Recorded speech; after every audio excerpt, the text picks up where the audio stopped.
Hello dear students, अस्सलाम वालेकुम, welcome back once again. आज का टॉपिक बड़ा मुख्तसर सा टॉपिक है, वो है cell wall of the bacteria और ग्राम स्टेनिंग।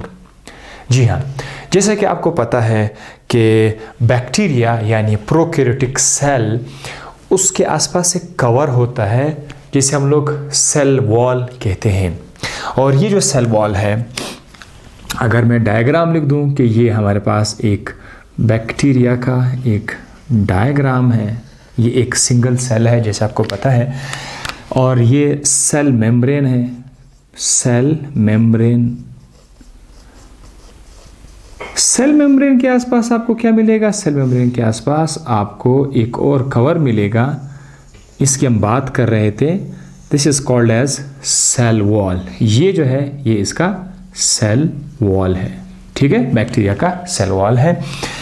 इस सेल वॉल ये रिजिड है और यानी ये सख्त है, और ये बैक्टीरिया को एक ख़ास किस्म का शेप प्रोवाइड करता है। बैक्टीरिया को ख़ास किस्म का शेप प्रोवाइड करता है।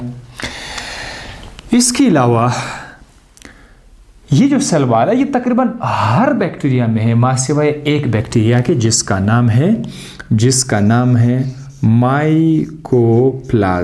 ये एक बैक्टीरिया है, इसमें सेल वॉल नहीं है। अच्छा, अब अगर मैं इस एक सेल वॉल को निकाल के आपको दिखाऊं कि ये सेल वॉल किस चीज़ से मिलके बना हुआ है, तो भाई अगर मैं इस सेल वॉल का एक छोटा सा ये वाला जो इलाका है, बिल्कुल बस ये छोटा सा इलाका, अगर मैं इसको बाहर निकाल दूं, ठीक है, अगर मैं इसको बाहर निकाल दूं और आपको दिखाऊं, तो आपको पता चलेगा कि ये जो सेल वॉल है ये एक पेप्टाइडोग्लाइकेन नाम के केमिकल स्ट्रक्चर से बना हुआ है। वैसे तो और भी स्ट्रक्चर है, ठीक है, वैसे तो और भी स्ट्रक्चर है, लिपोइक एसिड नाम का है, लेकिन इसमें मशहूर चीज़ का नाम जो आपने याद रखना है वो है पेप्टाइडोग्लाइकेन। तो पेप्टाइडोग्लाइकेन से बना हुआ है बैक्टीरिया का सेल वॉल। पेप्टाइडोग्लाइकेन, जिसको म्यूरिन भी कहा जाता है। पेप्टाइडो में दो अल्फाज आपको नज़र आ रहे हैं, एक पेप्टाइड प्रोटीन की तरफ इशारा है, अमाइनो एसिड्स की तरफ इशारा है, पेप्टाइड बॉन्ड की तरफ इशारा है। आपको पता है कि प्रोटीन में छोटे छोटे यूनिट्स होते हैं अमाइनो एसिड्स, और अमाइनो एसिड एक दूसरे के साथ पेप्टाइड बॉन्ड के थ्रू मिले हुए होते हैं। अगर आपको मालूम नहीं तो आप प्रोटीन वाला लेक्चर मेरा आप देख सकते हैं, सिर्फ प्रोटीन लेक्चर लिखे बाय डॉक्टर हादी, आपके पास प्रोटीन आ जाएगा, ठीक है। तो अब पेप्टाइडोग्लाइकेन का मैं बताता हूँ, ये एक खास किस्म का सीक्वेंस है। Peptidoglycan is a special sequence. अब वो किस तरह का सीक्वेंस है कि यहाँ पर आपको शुगर यानी बहुत सारे ग्लूकोज आपको एक साथ मिले हुए नजर आएंगे। This is called glycan chain. इसको क्या बोलते हैं? Glycan chain. इसी तरह यहाँ पर भी शुगर, बहुत सारे शुगर आपस में क्या किए हुए, मिले हुए हैं। बहुत सारे शुगर जब आपस में मिलेंगे तो इससे हमारे पास एक ग्लाइकेन का एक दूसरा चेन आ जाएगा। अब इनके दरमियान आपको अमाइनो एसिड्स नजर आएंगे, यानी क्रॉस लिंक होता हुआ। यहाँ पर एक अमाइनो एसिड है, ठीक है, दूसरा अमाइनो एसिड्स है, तो ये अमाइनो एसिड जो है ये एक दूसरे के साथ इस तरह से मिले हुए और उन्होंने इन चेन को क्या किया हुआ है, क्रॉस लिंक किया हुआ है, ठीक है। इसी तरह यहाँ से भी आपको वो मिल सकते हैं अमाइनो एसिड, ठीक है, अमाइनो एसिड मिले होंगे और उन्होंने इसको क्रॉस लिंक किया होगा। तो अब चूंकि इस तरफ पेप्टाइड बॉन्ड्स है, अमाइनो एसिड, यहाँ पर शुगर है, इसीलिए इसका नाम रखा गया पेप्टाइडोग्लाइकेन। तो ये ग्लाइकेन तो आपका हो गया, रेड सर्कल्स ग्लाइकेन है, पेप्टाइडो उसको बोलते हैं, ये पेप्टाइडोग्लाइकेन है और ये सेल वॉल के अंदर मौजूद है। तो जब आप जूम करके जाएंगे तो ये नजर आएगा, लेकिन ऊपर से आपको जस्ट एक बाउंड्री आपको नजर आएगी, सेल वॉल, ठीक है। अब क्या हुआ, सेल वॉल हमें समझ आ गया कि बैक्टीरिया का आउटर मोस्ट लेयर है, रिजिड है, शेप देता है, प्रोटेक्ट करता है। एक साइंटिस्ट था, उसका नाम था ग्राम स्टेनिंग। उसने हांस क्रिश्चियन ग्राम उस साइंटिस्ट का नाम था। उसने एक टेक्निक बनाया ग्राम स्टेनिंग के नाम से। चूंकि इसका नाम ग्राम था तो उसने स्टेनिंग मतलब रंग का, कलरिंग टेक्निक उसने बनाया। उसने जो टेक्निक बनाई उसमें यह था कि उसने कलर्स इस्तेमाल किए थे, मुख्तलिफ किस्म के कलर्स उसने इस्तेमाल किए थे। और वो कलर की मैं नाम बताता हूँ। एक का नाम है क्रिस्टल वायलेट और दूसरे का नाम है सफरानीन। ये कलर उसने इस्तेमाल किया था। अब उसने क्या किया कि उस ज़माने में लोगों को ये मालूम था, ऐसा लग रहा था कि तमाम के तमाम बैक्टीरिया का सेल वॉल एक जैसा है, यानी लोगों को लग रहा था कि तमाम के तमाम बैक्टीरिया एक जैसे हैं। लेकिन इस टेक्निक के बाद पता चला कि बैक्टीरिया एक तरह का नहीं है, बैक्टीरिया दो तरह के हैं। एक का नाम है ग्राम पॉजिटिव, दूसरे का नाम है ग्राम नेगेटिव। तो आइए ये क्यों, कैसे ग्राम पॉजिटिव ग्राम नेगेटिव है। ये ग्राम जो साइंसदान है ये बैक्टीरिया के ऊपर कलर्स डालते हैं, ठीक है, कलर्स डालते हैं, कलर्स डालते हैं। कलर्स डालने के बाद बाज़ बैक्टीरिया सुर्ख कलर हो जाते हैं, बाज़ बैक्टीरिया ब्लू हो जाते हैं। सुर्ख को बाज़ किताबों में पिंक लिखा जाता है, ब्लू को बाज़ किताबों में पर्पल लिखा जाता है। तो ये उस देखकर के हैरान होगा कि मसला क्या है। तो जाकर उसको बाद में जवाब मिला कि जिस बैक्टीरिया पर आप कलर डालते हैं, ये सबसे पहले ये वाला कलर डाला जाता है क्रिस्टल वायलेट, सबसे पहले ये इसको बोलते हैं प्राइमरी कलर। उसके बाद उसको अल्कोहल से धोया जाता है। अल्कोहल से धोने के बाद अगर ये कलर गायब हो गया, क्योंकि इसको धो लिया तो ये कलर गायब हो गया, अगर ये कलर गायब हो गया तो आखिर में आप उसके ऊपर दूसरा कलर डाल देते हैं जिसका नाम है सफरानीन। तो बाज़ बैक्टीरिया ये वाला कलर अपना लेता है, ये सफरानी का कलर शो कर लेता है। तो हम कहते हैं कि प्राइमरी कलर को उसने क्या किया, लॉस कर दिया, उसने सेकेंडरी कलर को शो कर दिया। ऐसा बैक्टीरिया को ग्राम नेगेटिव कहा जाएगा। तो आप यहाँ पे ग्राम नेगेटिव स्टेन रेड और पिंक, यानी ये सफरानीन को ही एब्जॉर्ब कर लेते हैं। दूसरा वाला कलर अगर आप डाल भी दोगे तो वो अल्कोहल के साथ वॉश अप हो जाता है।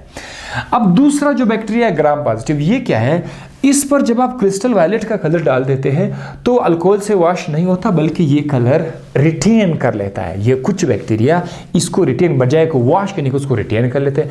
जब रिटेन करेंगे तो कलर भी यही क्रिस्टल वायलेट का ब्लू कलर नजर आएगा। ब्लू कलर को हम लोग पर्पल भी लिखते हैं। तो ये था उस टेक्निक से दो बैक्टीरिया आ गए, ग्राम पॉजिटिव ग्राम नेगेटिव। उसने उसका नाम दिया ग्राम पॉजिटिव ग्राम नेगेटिव नाम दे दिया। अब उन्होंने जाके देखा कि ये सारा गड़बड़ सेल वॉल के अंदर है, इनके सेल वॉल में ज़रूर कोई ना कोई फ़र्क होगा। तो देखा गया कि जो ग्राम नेगेटिव का जो सेल वॉल है इट इज़ थिन। ये क्या था, ये थिन सेल वॉल है। और ये जो है ये आपका थिक सेल वॉल है, ठीक है, this is thick cell wall. एक बैक्टीरिया में मैं अभी आपको उसका सेल वॉल का पूरा खाका बता देता हूँ। अगर आप देखें ये जो एक बाउंड्री है, अब मैं इस पूरे बाउंड्री को आपके लिए दिखाने जा रहा हूँ। पूरे टिक्स में सेल मेम्ब्रेन भी आ रहा है। अब आप देख सकते हैं ये एक मेम्ब्रेन है, this is called as inner membrane. इसको कौन सा बोलते हैं, इनर मेम्ब्रेन। और इधर भी इनर मेम्ब्रेन है, ठीक है, INNER, इनर मेम्ब्रेन इधर भी है, यहाँ पर भी है। सो ग्राम पॉजिटिव ग्राम नेगेटिव। अब इनर मेम्ब्रेन तो लिपिड्स का बना हुआ होता है, वो दोनों में है, ठीक है, जैसे सेल मेम्ब्रेन है। इस मेम्ब्रेन से ऊपर जब आप जाओगे, outer to this membrane there is peptidoglycan. तो अब आप देखिए यहाँ पर जो पेप्टाइडोग्लाइकेन है PEPTIDO ग्लाइकेन, ये जो पेप्टाइडोग्लाइकेन है ये आप देख सकते हैं काफ़ी पतला है, ठीक है, कम है, ज़्यादा नहीं है पेप्टाइडोग्लाइकेन। लेकिन यहाँ पर जो पेप्टाइडोग्लाइकेन अगर आप देख सकते हैं, ये सारा का सारा जो आप देख सकते हैं, ये हमारे पास क्या है, ये पेप्टाइडोग्लाइकेन है। तो उसमें ज़्यादा से ज़्यादा क्या है, पेप्टाइडोग्लाइकेन। इसमें बहुत ज़्यादा पेप्टाइडोग्लाइकेन है जिसकी वजह से ये थिक हो जाता है। Gram positive cell wall is thick because of more peptidoglycan, बहुत ज़्यादा। लेकिन इसमें पेप्टाइडोग्लाइकेन है लेकिन वो कम है। दूसरी बात, इसके पास जो एक इनर सेल मेम्ब्रेन है और सेल वॉल के आउटर साइड पर एक और मेम्ब्रेन भी है जिससे called outer cell membrane. Outer, ये आपका है आउटर सेल मेम्ब्रेन। तो बेशक आप यहाँ पर छोटे से रेड सर्कल्स लिख सकते हैं। रेड सर्कल दरअसल फॉस्फोलिपिड्स को शो करे, लिपिड्स को शो करते हैं। इधर बहुत सारे फॉस्फोलिपिड्स है, लेकिन यहाँ पर आपको लिपोपोलीसेकेराइड बहुत ज़्यादा मिल जाएंगे। क्या नजर आएंगे, लिपोपोलीसेकेराइड, लिपो लिपिड, पोली शुगर, लिपोपोलीसेकेराइड इधर आपको बहुत ज़्यादा मिल जाएंगे, लिपोपोलीसेकेराइड्स इस दूसरे वाले लेयर में। तो this is called what, this is called outer membrane, this is called what, outer membrane. तो इनर मेम्ब्रेन, आउटर मेम्ब्रेन, दो मेम्ब्रेन आ गए। ग्राम नेगेटिव में हमारे पास कितने लेयर्स आ गए, 2 लेयर्स आ गए, 2 लेयर्स आ गए या 2 मेम्ब्रेन आ गए। लेकिन यहाँ पर ओनली 1 लेयर, ओनली 1 लेयर या ओनली 1 मेम्ब्रेन आप कह सकते हैं। सिर्फ इसमें एक मेम्ब्रेन है, उसमें 2 मेम्ब्रेन है। यहाँ पर हमें काफ़ी ज़्यादा समझ आया, फ़र्क भी नज़र आया। ये जो लिपोपॉलीसेकेराइड वाला जो मेम्ब्रेन है, कहा जाता है कि ये बहुत ज़्यादा रेजिस्ट करता है बैक्टीरिया को एंटीबायोटिक के ख़िलाफ़। एंटीबायोटिक वो दवा है जिसे आप जरासीम को किल कर देते हैं या उसकी ग्रोथ को स्टॉप कर लेते हैं। तो जिस बैक्टीरिया के पास ये वाला मेम्ब्रेन है या जो बैक्टीरिया ग्राम नेगेटिव बैक्टीरिया, वो ज़्यादा बदमाश है, वो ज़्यादा पैथोजिन है। पैथोजिन का मतलब क्या है, पैथोजिन यानी जो ज़्यादा बीमारी कॉज करते हैं, और इस पे दवाई का असर बहुत कम होता है। इस पर दवाई का असर हो सकता है, ये ऐसा कहा जा सकता है कि जो एंटीबायोटिक्स हैं, एंटीबायोटिक्स मतलब दवाई है बैक्टीरिया को किल या ग्रोथ स्टॉप करने, वो इसके सेल वॉल को क्रॉस करके इनसाइड द सेल आ सकते हैं। इनसाइड, क्योंकि जाहिर है इसके बाद तो ये सारा का सारा आपका इनसाइड द सेल है, ये तो सारा का सारा आपका मतलब ये सेल वॉल है, तो ये तो इनसाइड सेल है। तो यहाँ से एंटीबायोटिक बहुत कम क्रॉस कर सकते हैं, लेकिन यहाँ पर एंटीबायोटिक अंदर आ सकते हैं। जब दवाई अंदर आ गई तो बैक्टीरिया को मार सकते हैं।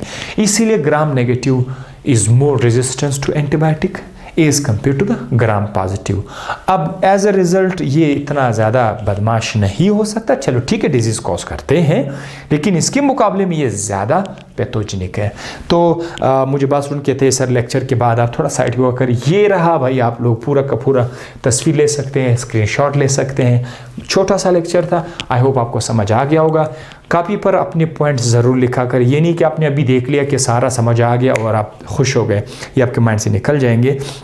आप कंप्यूटर आकर रजिस्टर उठाकर ये पॉइंट्स को पहले से देख लो एक बार, उसके बाद ख़ुद से लिखने की कोशिश करो कि मैंने क्या बताया था, क्या क्या पॉइंट्स आपके जहन में आ गए। एक समरी आखिरकार अपने जहन में बनाओ कि आज आपने क्या सीखा, क्या पढ़ा। तो इसके साथ ही अपना दूसरों का ख्याल रखते जाइए और मेरे लिए दुआ करते रहें। नेक्स्ट लेक्चर में आपसे मुलाकात होगी। अल्लाह हाफ़िज़।